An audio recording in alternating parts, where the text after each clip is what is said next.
नमस्कार, आपण पाहत आहात Divya live news channel. Doctor Chavan dentist clinic hospital. दिनांक 23/6 रोजी तावडे कॉम्प्लेक्समध्ये उद्घाटन समारंभ पार पडला.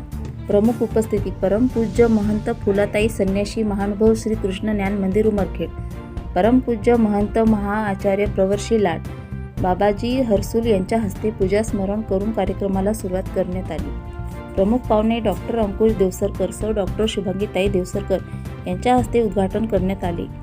प्रमुख मान्यवर बाबूरावजी कदम, जिल्हा अध्यक्ष शिवसेना नांदेड, आमदार ससाणे साहेब उमरखेड, विधानसभा तालुका तातूभाऊ देशमुख, माजी जिल्हा परिषद सभापती DSP गायकवाड साहेब, नितीन भाऊ भुतडा, जिल्हा अध्यक्ष जयवंत भाऊ चिदरवार, डॉक्टर दिगंबर चव्हाण यांची उपस्थिती होती. माननीय श्री दत्तराव शिंदे, तालुका अध्यक्ष काँग्रेस कमिटी उमरखेड, डॉक्टर अंकुश देवसरकर, सर्व मान्यवरांच्या वतीने डॉक्टर प्रवीण दिगंबर चव्हाण आणि त्यांच्या पत्नी सौ डॉक्टर श्रुतिका चव्हाण यांना शुभेच्छा देऊन आभार प्रदर्शन केले.